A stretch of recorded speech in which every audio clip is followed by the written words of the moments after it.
오늘은 특별히 성경의 말씀 속에 있는 좀 어렵지만 또 깊이를 더할 수 있는 그런 내용을 여러분이 배우기를 소망하면서 말씀을 준비했습니다. 1592년 임진년에 일본 이 왜군이 조선에 쳐들어와서 1598년까지 이 7년간 조선은 전쟁터가 되고 말았습니다.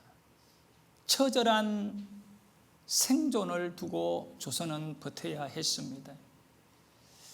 안타까운 것은 이 임진왜란이 일어나기 전에 우리나라의 병조판서, 국방부 장관격입니다. 병조판서 율곡이가 조정에서 강연을 했습니다. 10만 명의 양병을 준비해야 한다고요. 그리고 그가 이 연설을 하고 죽고 8년 뒤에 율곡은 49세에 죽었습니다. 너무 아까운 거지요. 미래를 내다보는 이 뛰어난 인물이 조정에 있었더라면 좀 달라졌을 것입니다. 그런데 그가 49세에 죽고 딱 8년이 지나서 임진왜란이 일어났습니다.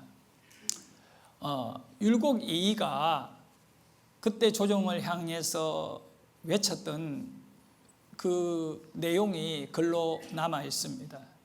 우리 한번 볼까요?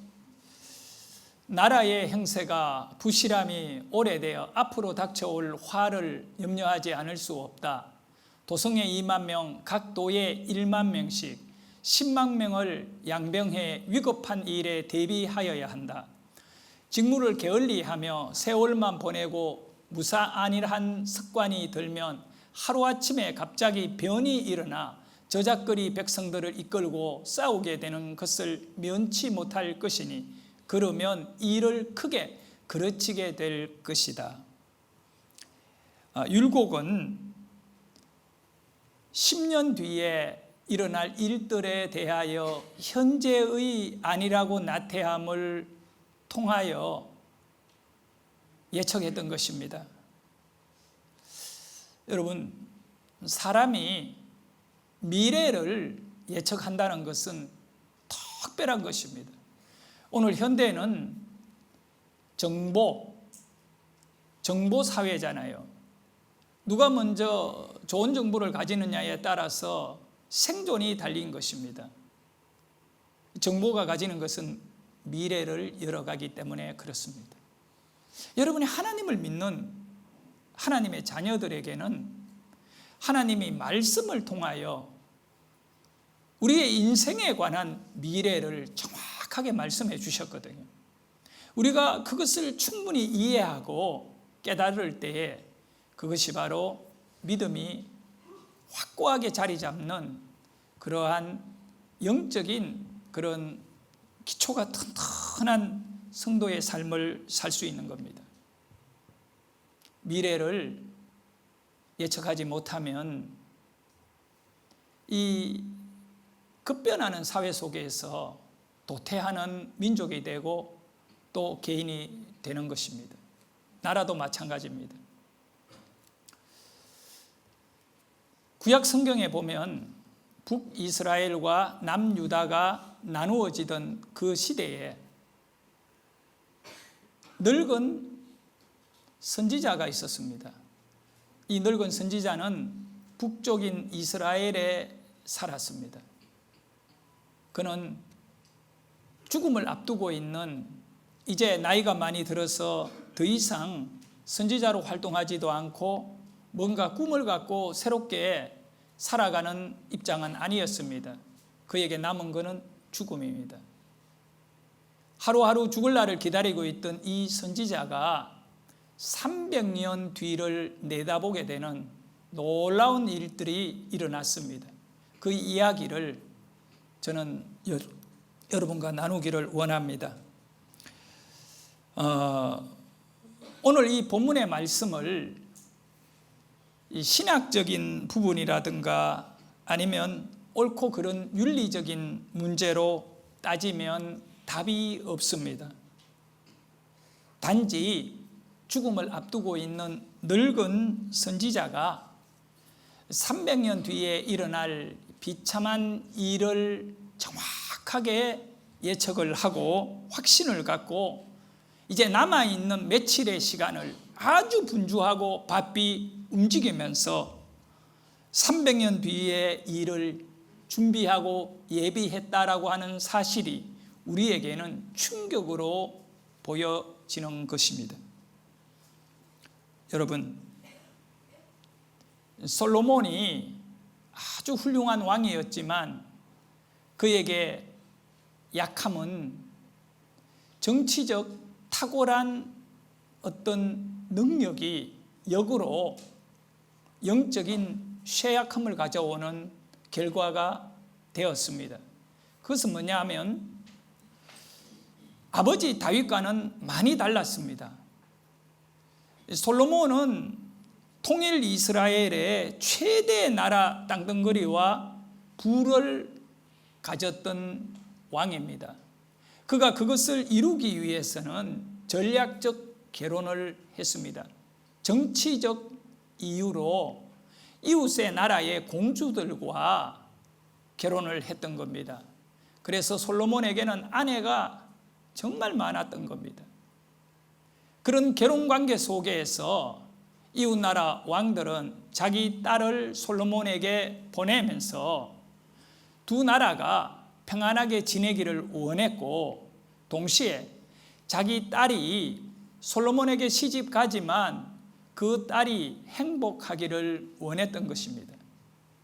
그 중에 하나가 자기네들이 섬겨왔던 종교를 유지하는 것입니다.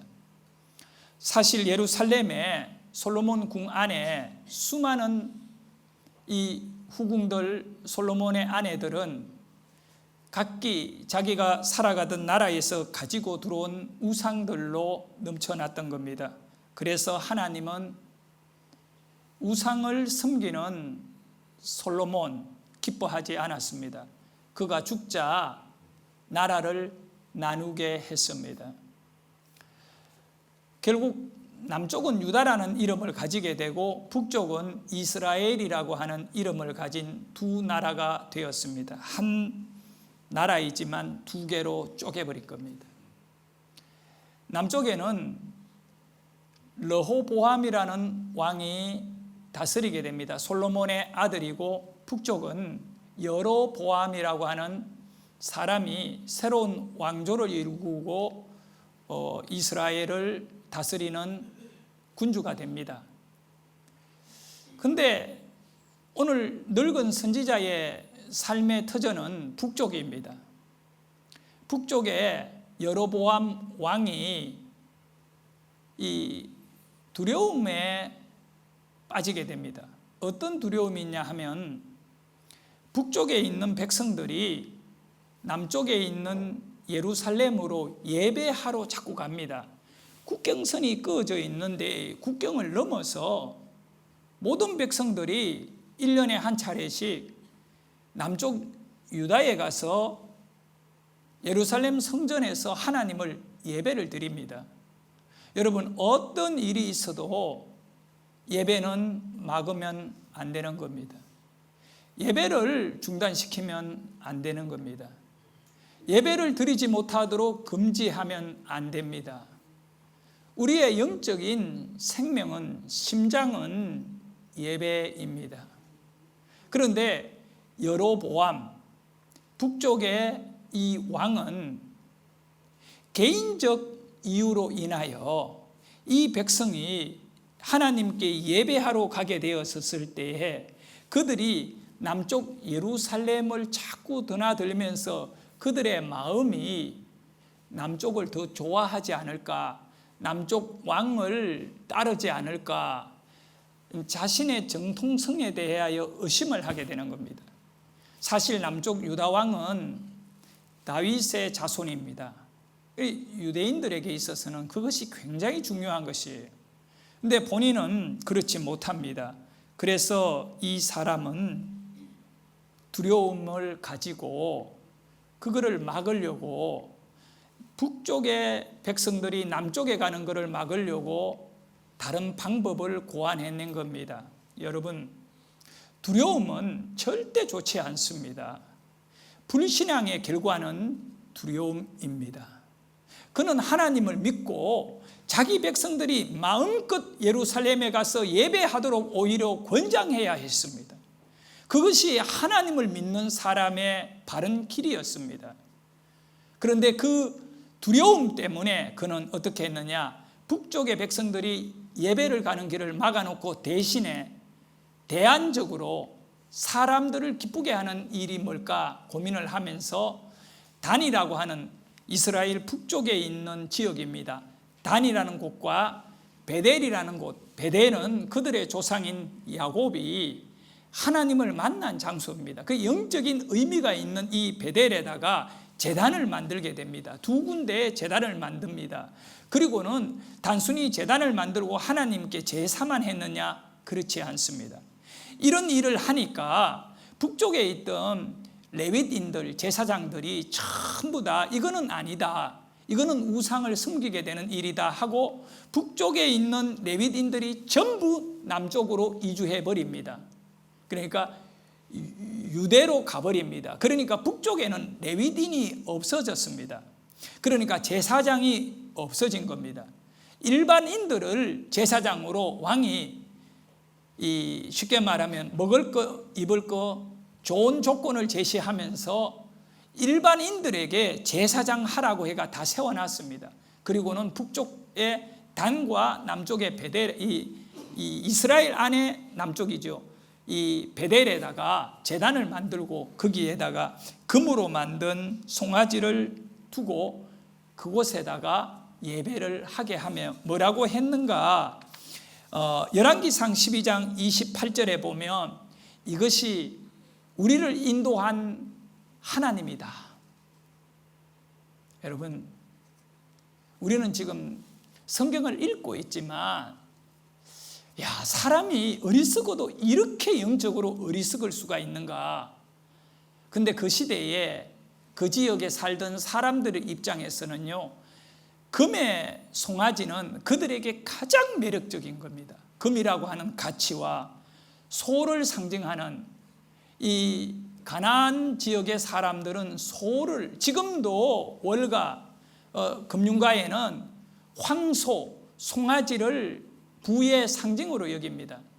힘 있는 그 시대에는 소는 재산의 목록 1호입니다.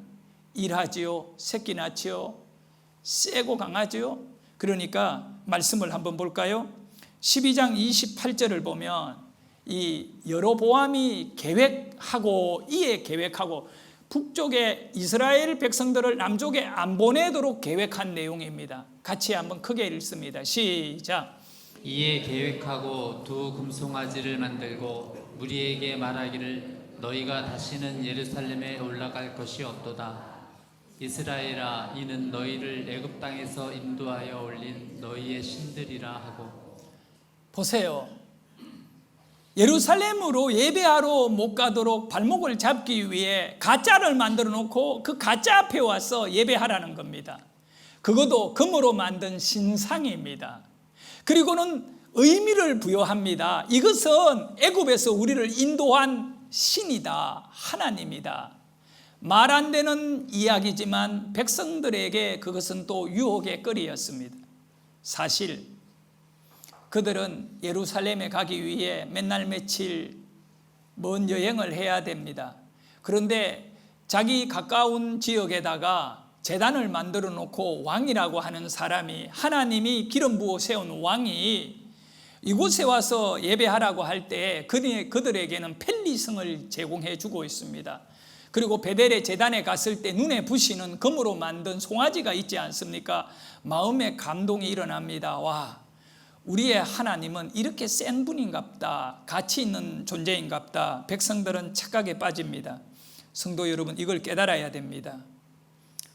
여로보암 왕은 두려움에 빠진 결과로 인하여 결국 우상을 만들어 내었다는 겁니다. 믿음은 뭡니까? 믿음은 두려움을 이기는 것입니다. 성경에도 보면 이 믿음의 소중함을 우리에게 말씀합니다. 사도 요한이 말씀했습니다. 요한 1서에 보면 사랑 안에 두려움이 없고 온전한 사랑이 두려움을 내어 쫓느니라. 여러분이 인생을 살다가 보면 두려움이 올 적이 많이 있습니다. 정말 여러 가지 두려움이 있지 않습니까? 큰일 하는 분들에게는 그 두려움이 더 많을 거라 생각하는 겁니다. 그렇습니다.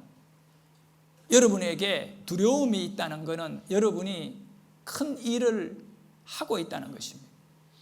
마귀는 여러분에게 두려움을 줍니다. 사랑 안에 두려움이 없고 라고 말했습니다. 하나님을 정말 사랑하게 되면 하나님으로 인하여 세상의 두려움을 이기게 됩니다. 그래서 사랑은 두려움을 내어 쫓느니라. 여로보암 북쪽 왕은 하나님이 세웠지만 그는 끝까지 하나님에 대한 신뢰를 하지 않았습니다. 백성들이 예배하러 가는 것이 마귀가 준 두려움으로 막으려고 했던 것입니다. 정말 여로보암 왕이 하나님을 사랑했다면 자기에게 몰려오는 두려움을 내어 쫓을 수 있었을 것입니다. 하나님 사랑, 여러분 정말 하나님을 사랑하셔야 하는 것입니다. 그리고 그 하나님을 사랑함으로 인하여 세상의 두려움을 이겨내고 하나님께 예배하러 가는 길을 열어놓아야 하는 것입니다. 여로보암은 그 두려움에, 마귀가 준 이 두려움에 빠져서 백성들을 어디로 끌고 가느냐? 우상에게 끌고 가는 앞잡이가 되고 말았던 것입니다.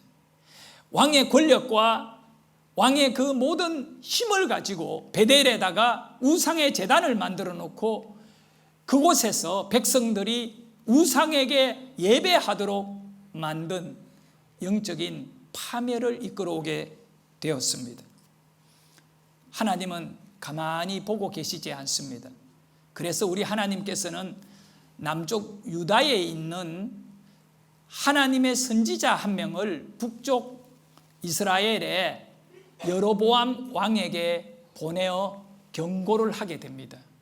하나님의 사람이 여로보암을 찾아왔을 그때에 여로보암은 무엇을 하고 있었느냐? 베델의 우상의 제단 앞에 백성들을 모아놓고 분향을 하고 있었던 것입니다. 정말 선지자가 볼 때에 눈물 나는 이야기입니다. 고통스러운 장면입니다. 그래서 그 선지자가 여로보암 왕에게 직언을 하게 됩니다. 선지자의 삶은 사람을 기쁘게 하는 거 아닙니다. 선지자는 메신저입니다. 시대의 소망은 메신저가 있어야 합니다. 한국교회의 미래가 어디에 달렸느냐? 세상의 문화가 아닙니다. 정치도 아닙니다. 저는 그렇게 봅니다. 아무리 어두운 시대이든 어떠한 곳이든 간에 메신저가 있으면 희망이 있다. 하나님은 당신의 말씀을 시대의 사람들에게 주시기를 원하는데 그때 그 말을 선포하는 메신저를 통하여 일하셨습니다. 그래서 오늘 본문에 보면 13장 1절에 보라, 그때에 하나님의 사람이 여호와의 말씀으로 말미암아 유다에서부터 어디로? 베델에 이르니, 이스라엘이거든요. 베델은 북쪽 나라예요. 마침 여로보암이 제단 곁에 서서 뭐 하더라? 분향하는지라. 이 분향은 우상의 제물, 우상에게 드리고 있는 제사입니다. 하나님이 아닙니다. 금송아지는 하나님이 아닙니다. 그 뒤에 2절을 여러분이 읽어봅니다. 그때 이제 하나님의 사람이 어떻게 행동하는가 읽습니다. 하나님의 사람이 제단을 향하여 여호와의 말씀으로 외쳐 이르되 제단아 제단아 여호와께서 이와 같이 말씀하시기를 다윗의 집에 요시아라 이름하는 아들을 낳으리니 그가 내 위에 분향하는 산당 제사장을 내 위에서 제물로 바칠 것이요 또 사람의 뼈를 내 위에서 살리리라 하셨느니라 하고. 아멘. 이 하나님의 사람이 그 베델의, 원래 이 베델 제단은요 하나님의 집이라고 하는 벳엘, 하나님의 집입니다. 엘 하나님이고 벳 집입니다. 하나님의 집이 되어야 할 이곳이 우상의 소굴이 되었습니다. 그래서 하나님의 사람은 제단아 슬퍼하면서 이 우상의 제단이 된 그곳을 향하여 눈물을 흘리게 됩니다. 그리고는 뭐라고 말하느냐, 다윗의 집안에, 다윗의 아들 그 자손 중에 요시야라고 하는 인물이 나올 것이다, 예언을 시작합니다. 그리고 그가 이 제단 위에다가 사람의 뼈를 올려놓고 살을 것이다. 이 얘기의 의미는 뭡니까? 원래 제단은 순결한 양을 올리고 제사하여 속죄제, 하나님과의 관계를 회복하는 그런 모든 제사를 드리게 됩니다. 하지만 사람의 시체를 올려놓고 불을 태운다, 뼈를 올려놓고 태운다는 것은 뭘 의미합니까? 이 제단은 더러운 제단이고 이 제단은 저주의 제단이다. 하나님께서 다윗의 자손 가운데 요시야라고 하는 위대한 왕을 세워서 그가 여기에 사람의 뼈를 올려놓고 불을 사르며 이 제단을 저주할 것이다, 이렇게 예언했습니다. 그러니까 이 여로보암 왕이 우리말로 하면 미쳐버리는 겁니다. 돌아버리고 뜨궁이 열리는 겁니다. 아니, 이 인간이 내가 만든 이 제단을 사람의 뼈를 올리고 시체를 올리고 불을 태운다라고 하는 저주를 해? 손을 들고 하나님의 사람을 향하여 얘기합니다. 신하들, 부하, 군인들에게 저를 잡아 죽여라. 손가락질을 딱 하나님의 사람에게 하는 순간에 뻗은 손이 굳어버리고 몸이 굳어버렸습니다. 하나님이 바로 그 순간에 이 여로보암 왕의 손을 마르게 했다. 원어에 보면 굳어버리게 한 겁니다. 딱 굳어가 내리지도 못하고 올리지도 못하고 움직이지도 못합니다. 여러분이 간혹 몸이 한 번씩 굳어본 적이 있습니까? 몸에 쥐가 나면 뻑뻑하게 마음대로 풀리지 않을 때가 있지 않습니까? 이것보다 10배, 100배나 더 강하게 이 여로보암의 몸은 굳어 있습니다. 손은 굳어 있습니다. 그때 두려움을 느끼는 겁니다. 하나님에 대한 존재를 느끼기 시작합니다. 그래서 그가 하나님의 사람에게 입만 움직여 말합니다. 당신이 하나님의 사람이다. 내가 인정한다. 당신이 나를 위하여 기도해 주라. 내 몸이 치료되도록 기도해 주라. 그때 하나님의 사람이 하나님께 은혜를 구했습니다. 기도하는 순간에 이 여로보암의 몸이 정상으로 돌아왔습니다. 그러니까 충격을 받은 거예요. 여기서 이제 깨닫고 잘 해야 될 건데 그가 뭐라고 얘기하느냐, 우리 같이 음식을 먹고 쉬었다가 가라. 그러니까 이 하나님의 사람이 나는 음식과 물을 먹지 않습니다. 그리고 이 왕이 하나님의 사람에게 우리 집에 가자. 내가 너에게 예물을 주겠다. 그건 다른 말로 하면 헌금하겠다는 겁니다. 아니면 고마우니 선물 주겠다는 겁니다. 그러니까 이 하나님의 사람이 뭐라고 얘기하느냐 하면, 자, 성경의 말씀을 한번 볼까요? 7절을 읽어봅니다. 7절 시작. 왕이 하나님의 사람에게 이르되 나와 함께 집에 가서 쉬라. 내가 내게 예물을 주리라.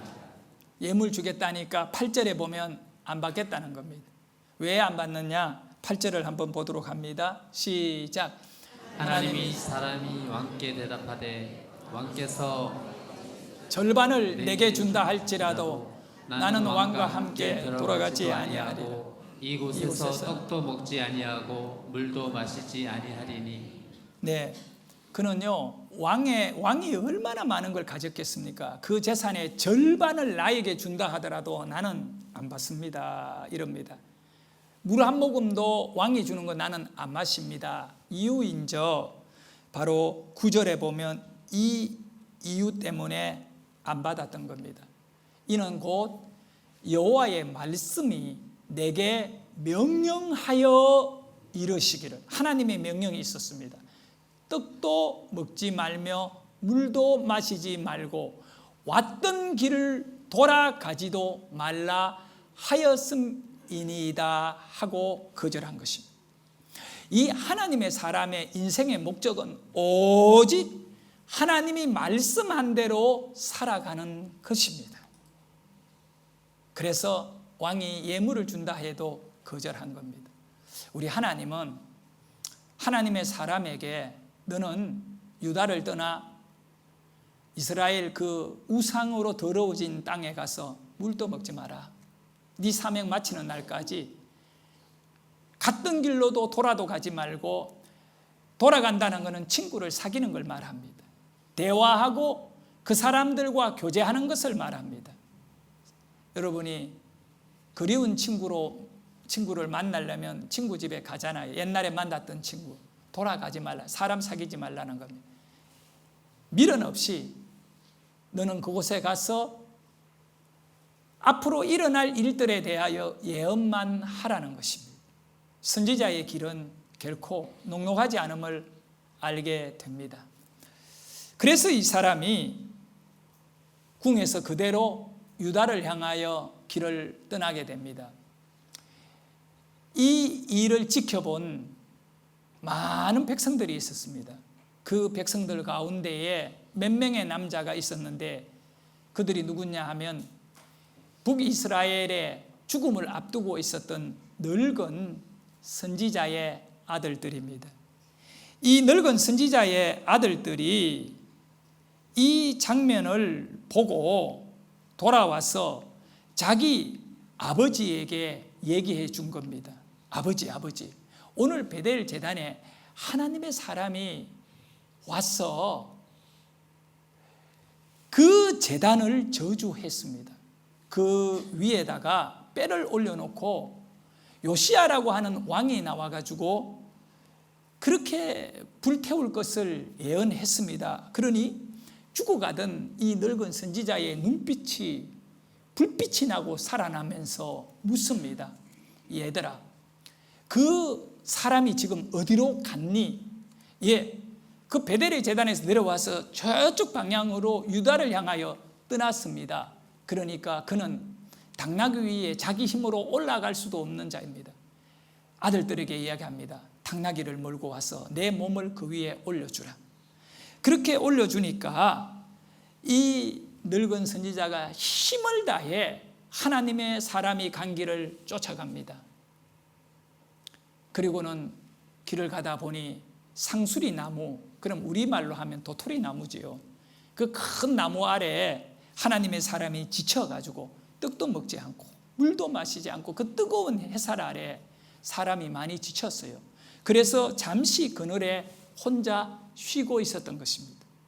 이 노인이 다가가서 그 하나님의 사람에게 얘기합니다. 우리 집에 가서 당신 물 먹고 떡 먹고 힘내서 고향에 돌아가라. 그러니까 이 하나님의 사람이 나는 하나님의 명령을 받았어요. 떡도 물도 먹지 말라는 명령을 받았어요. 더더욱 왔던 길을 돌아가지 말라고 했어요. 다시 베델 쪽으로 돌아가게 되면 하나님의 말씀을 어깁니다 라고 하니까 이 늙은 선지자가 뭐라고 말하느냐 하면 나도 하나님의 선지자요 라고 말하는 겁니다. 이 얘기는 동질감을 갖게 하는 겁니다. 우리가 세상을 살다가 사람을 만났는데 나 예수 믿는 사람이요 하면 얼마나 기쁜지 몰라요. 동질감을 느끼는 거예요. 성경을 볼까요? 18절 말씀을 보도록 하겠습니다. 자, 읽어봅니다. 시작. 그가 그 사람에게 사람에게 이르되 이르되 나도 그대와 같은 선지자라. 천사가 여호와의 말씀으로 내게 이르기를 그를 내 집으로 데리고 들어가서 그에게 떡을 먹이고 물을 마시게 하라 하였느니라 하니 이는 그 사람을 속임이라. 여러분, 속이는 거는 가짜잖아요. 이 하나님의 사람을 속인 거야. 근데 이 하나님의 사람은 지칠 대로 지쳐 있는 거예요. 지금 먹지도 않았고 마시지도 않아. 그런데 이 늙은 선지자가 나타나가지고 나도 선지자요 하면서 하나님이 내게 말씀하여, 천사가 내게 말씀하여 너에게 물과 떡을 먹이라고 했다. 그래 돌아가자. 가도 된다. 이러니까 이 하나님의 사람이 사람의 말을 믿고 따라간 겁니다. 그리고는 선지자의 집에서 떡을 먹고 물을 마실 때에 이 늙은 선지자가 성령에 감동하여 이 하나님의 사람에게 꾸짖습니다. 너는 먹지 말고 마시지 말라는 걸 왜 먹고 마시느냐? 왜 왔던 길을 돌아오느냐라고 이렇게 꾸중을 합니다. 자기가 유혹해서 속여서 불러놓고 성령의 감동에 의해 그렇게 꾸짖습니다. 그러니까 하나님의 사람이 떡을 먹다가 입에 떡이 넘어가다가 그 소리를 듣고 기겁을 합니다. 그리고 급하게 그 집을 떠나게 됩니다. 그때 이 늙은 선지자가 자기의 나귀를 이 사람에게 내어줍니다. 하나님의 사람이 나귀에 몸을 얹어 고향으로 돌아가는데 가는 길 가운데 사자가 나타나서 달라들어서 이 하나님의 사람을 물어 죽이게 됩니다. 사자의 목적은 배고파 사람이든 짐승이든 먹으려고 했어야 하는데 그는 먹지를 않고 죽어있는 선지자 옆에 딱 앉아서 시체를 지키고 있습니다. 절대 뜯어먹지 않았어요. 사람들이 그 모습이 너무 신기해서 구경을 나오게 됩니다. 소문이 들려왔습니다. 늙은 하나님의 선지자에게 하나님의 사람이 죽었는데 사자가 옆에서 꼼짝 안 하고 시체를 지키고 있다. 그래서 이 늙은 선지자가 아들들을 데리고 현장으로 가보니 사자가 있습니다. 그 늙은 선지자가 나귀 위에 이 시체를 싣고 집으로 돌아오고 사자는 들로 사라졌습니다. 그리고는 이 늙은 선지자가 자기가 이제 죽게 되었는데 자기를 위하여 묘를 준비한 것이 있었어요. 자기 묘에다가 이 죽은 하나님의 사람을 장례를 치르게 됩니다. 그리고는 이제 그가 늙은 선지자가 죽게 됩니다. 얼마 뒤에 죽음을 맞이합니다. 그때 자식들에게 유언을 했습니다. 유언한 내용이 열왕기상 13장 31절인데 우리 같이 읽어보도록 합니다. 자, 크게 읽습니다. 시작. 그 사람을 장사한 후에 그가 그 아들들에게 말하여 이르되 내가 죽거든 하나님의 사람을 장사한 묘실에 나를 장사하되 내 뼈를 그의 뼈 곁에 두라. 네, 내 뼈를 그의 뼈 옆에 두라. 이 늙은 선지자는 자기 묘에다가 하나님의 사람을 장례하고는 마지막 자식들에게 남긴 유언은 내 뼈를 이 선지자와 같이 두라는 겁니다. 이 하나님의 사람과 같이 묻어두어야 한다. 유대의 묘는 동굴입니다. 굴에다가 시체를 넣고 입구를 닫습니다. 그 굴 안에 나하고 둘이만 넣어놔라는 겁니다. 그리고 세월이 많이 지났습니다. 여러분 이걸 아셔야 됩니다. 300년이라는 세월이 지나서 그 유다의 왕들이 참 우상을 섬기게 되고 타락했습니다. 그런데 하나님께서는 300년 전에 하나님의 사람이 예언한 대로 요시야라고 하는 정확하게 이름 하나 틀리지 않고 왕이 나타나는데 그는 다윗 왕 다음에 하나님이 가장 기뻐하는 선한 왕이었습니다. 이 요시야 왕은 8살의 왕이 되어 이 유대를 다스리게 되는데 아버지와 할아버지가 산당을 만들고 우상을 만들고 나라를 영적으로 완전히 더럽혀 놨어요. 그런데 요시야는 왕이 되어 성경 말씀을 읽고 깨닫고 말씀대로 이 나라를 바꾸어야 한다. 종교 개혁자로 쓰임을 받습니다. 그때 전국을 다니며 산당들을 다 허물었던 겁니다. 그런 가운데 베델에 이르러서 베델의 제단을 발견하게 됩니다. 그리고는 베델 인근에 있는 이런 우상을 섬겼던 제사장들의 모든 뼈를 끌고 와가지고, 그러니까 바알과 아세라를 섬겼던 자들의 뼈를 끌고 와가지고 무덤을 해치고 그 뼈를 가져 나와서 이 베델의 제단, 우상의 제단 위에 올려놓고 불태워 이 제단을 더럽히고 이 제단을 저주하라는 겁니다. 이 종교 개혁이었습니다. 그때의 일입니다. 놀랍게도요, 300년이 지나서 하나님의 사람이 예언한 일이 이루어집니다. 다윗의 아들 중에 요시야라는 인물이 뼈를 갖다 제단 위에 올려놓고 살을 것이다. 그 이야기대로 열왕기하, 우리는 열왕기상 13장에 예언되어졌던 내용인데 300년 뒤에 열왕기하 23장에 보면 그 이야기가 등장하는데 16절의 이야기인데 같이 읽어봅니다. 시작. 요시야가 몸을 돌이켜 산에 있는 무덤들을 보고 보내어 그 무덤에서 해골을 가져다가 제단 위에서 불살라 그 제단을 더럽게 하니라. 이 일을 하나님의 사람이 전하였더니 그 전한 여호와의 말씀대로 되니라. 이 요시야 왕이 행한 이 일은 300년 전에 하나님의 사람이 전하였던, 선포했던 메시지대로, 그 말씀대로, 여호와의 말씀대로 되었더라. 할렐루야. 그러고 난 다음에 17절에 보면 놀라운 사실을 발견합니다. 17절 읽겠습니다. 시작. 요시야가 이르되 내가 보이는 저것은 무슨 비석이냐 하니 성읍 사람들이 그에게 말하되 왕께서 베델의 제단에 대하여 행하신 이 일을 전하려 유다에서 왔던 하나님의 사람의 묘실이니이다 하니라. 아멘. 300년이 지났는데 그 베델에 있는 그 마을에서 전해 내려오는 이야기가 끊어지지 않았어요. 왜냐하면 너무 독특하게 죽음을 맞이하고 그 묘에 그가 장사되었거든요. 그래서 요시야 왕이 한 묘를 발견하고 그 비석을 보면서 여기에 누가 묻혔느냐고 물었던 것입니다. 그랬더니 당신이 태어나기 300년 전에 당신이 태어나서 종교 개혁을 할 것이고 뼈들을 제단에 살을 것이라 예언한 그 하나님의 사람이 묻혀 있는 곳입니다 라고 하니 요시야 왕이 감동을 받습니다. 다른 뼈들은 전부 다 올려서 불사르지만 이 하나님의 사람은 더러운 제단 위에 뼈를 올리면 안 된다. 여러분, 하나님의 종은 더러움의 상징이 아님을 믿으시기를 바랍니다. 절대로 더러움 속에 던질 수 없는 자임을 믿으시기를 바랍니다. 그래서 요시야 왕은 이 하나님의 사람의 묘는 손대지 마라 라고 했던 것입니다.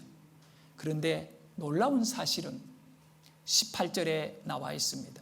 18절을 읽어보도록 합니다. 시작. 이르되 그대로 두고 그의 뼈를 옮기지 말라 하며 우리가 그의 뼈와 사마리아에서 온 선지자의 뼈는 그대로 두었더라. 바로 이 사마리아에서 와서 베델에 살았던 늙은 선지자의 뼈는 손대지 않았다는 것입니다. 성도 여러분, 하나님의 사람의 뼈는 보존되었습니다. 늙은 선지자가 죽음을 앞두고 이 하나님의 사람이 여로보암 왕에게 외친 메시지, 말씀이 있지 않았습니까? 요시야라고 하는 왕이 언젠지는 모르지만 나올 것이다. 그리고 그가 이런 우상의 이 지역에 살았던 사람들을 뼈를 끌고 와서 제단 위에서 불태울 것이다 라고 하는 말씀을 아들들을 통하여 들었을 때 이 늙은 선지자는 하나님은 말씀하면 반드시 그 말씀대로 이룬다는 것을 믿었던 것입니다. 그래서 그는 어떻게 하면 죽어서라도 내 뼈가 저 우상의 제단 위에 더럽혀지는 저 제단 위에 올라가지 않아야 된다. 그래서 그는 남아있는 마지막 삶을 자신의 뼈라도 거룩하게 보존하고자 하는 열망을 갖고 그는 바삐 움직이며 심지어 거짓말을 해가면서까지 하나님의 사람을 유인하여 하나님의 명령을 어김으로 죽음으로 끝을 맺게 하고 그의 죽음과 자기를 함께 묻으려고 했던 것입니다. 어떻게 보면 늙은 선지자의 마지막 모습은 잔인한 계획을 세운 나쁜 사람으로 보일 수 있습니다. 그러나 꼭 그런 것만으로 우리는 판단하면 안 됩니다. 왜 그러냐 하면 늙은 선지자는 영적인 욕심이 확고했고 하나님의 말씀이 이루어진다라고 하는 믿음이 분명했기 때문입니다. 그걸 알고 있기 때문에 자기 뼈가 우상의 제단에 태워지는 것은 용납할 수 없었던 것입니다. 그리하여 그는 죽어서라도 우상의 제단에 올라가기를 원치 않았던 간절한 영적인 거룩에 대한 소원을 가졌던 이 늙은 선지자의 애달픈 마지막 삶의 모습입니다. 성도 여러분, 저나 여러분이나 절대로 포기하지 말아야 할 것은 우리의 영혼의 은혜와 거룩함을 유지하는 것입니다. 늙은 선지자는 하나님의 말씀이 반드시 성취된다는 이 믿음 때문에 그는 무리하게 움직여냈던 것입니다. 많은 사람들은 이 말씀을 부담스러워하여 그냥 지나가 버립니다. 억울하게 하나님의 사람이 죽음을 당하고 그 베델에 묻혀지게 되는 그것만 바라보게 됩니다. 그러나 성도 여러분, 늙은 선지자의 행동과 이야기는 이성의 관점과 윤리적인 내용으로 보면 빵점입니다. 늙은 선지자는 돌을 맞아야 될, 심판받아야 할 사람입니다. 그러나 성경은 우리에게 교훈하는 것이 있습니다. 그는 자기 뼈가 우상의 제단에 올라가는 것을 막아야 한다라고 하는 분명한 목적이 있었던 사람입니다. 저는 오늘 여러분들에게 이 말씀을 전하는 이유가 있습니다. 오늘 저는 영적인 것을 얼마나 소중히 여기느냐 물어보게 됩니다. 현대는 영적인 것을 너무 하찮게 여기는 것 같습니다. 영적인 것을 외면을 하고 있습니다. 그 외에 잘 먹고 잘 살고 좋은 직급 그리고 뭔가 세상적인 것의 이야기를 하면 모든 사람이 모여들고 관심을 가집니다. 그러나 이 늙은 선지자는 그렇지 않았습니다. 300년 뒤라도 죽고 몸이 헤어지고 뼈라도 우상의 제단에 올라가면 안 된다. 이것 하나입니다. 우리가 배우고 깨달아야 될 것은 우리의 영적인 순결입니다. 그것은 말씀입니다. 이 선지자는 하나님의 사람 말 한마디에 그의 인생 전체를 내다 던졌습니다. 저와 여러분이 오늘 우리의 삶의 근거를 무엇을 통하여 은혜와 거룩을 지켜가고 이루을 것인가? 그것은 하나님의 말씀인 것입니다. 너무 놀랍지 않습니까? 유대에서 온 이름도 모르는 이 하나님의 사람이 다윗의 가문에 요시아가 올 것이라고 했는데 300년이 지난 뒤에 그 요시아 왕이 나타나서 베델의 제단을 심판해버리는 것입니다. 우리 하나님의 일입니다. 하나님이 하셨습니다. 하나님이 일하고 계십니다. 앞으로 우리 하나님이 일할 것입니다. 이것이 우리가 하나님을 향한 신뢰요 믿음입니다. 그러면 우리는 어떤 일을 해야 되느냐? 거룩성을 지켜가고 거룩성을 확장시키는 일을 해야 한다는 것입니다. 그것은 바로 오직 말씀밖에 없습니다. 그래서 우리의 무장, 우리의 모든 삶의 목표는 하나님의 말씀을 읽고 외우고 이제는 앞으로 말씀 속에 우리의 인생을 내다 맡기는 것입니다. 역사 속에 우리는 그대로 역사의 흐름 속에서 지켜보고 우리는 오늘 깨달아야 합니다. 우리도 늙은 선지자와 같이 이 시대에 영적인 가치를 아는 성도가 되자.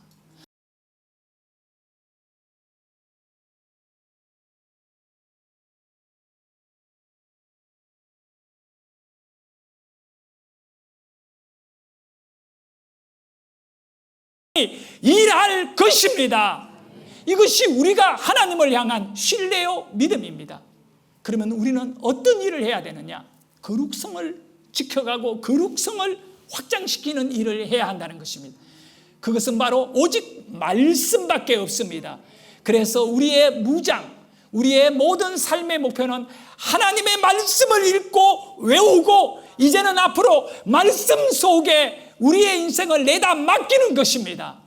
역사 속에 우리는 그대로 역사의 흐름 속에서 지켜보고 우리는 오늘 깨달아야 합니다. 우리도 늙은 선지자와 같이 이 시대에 영적인 가치를 아는 성도가 되자.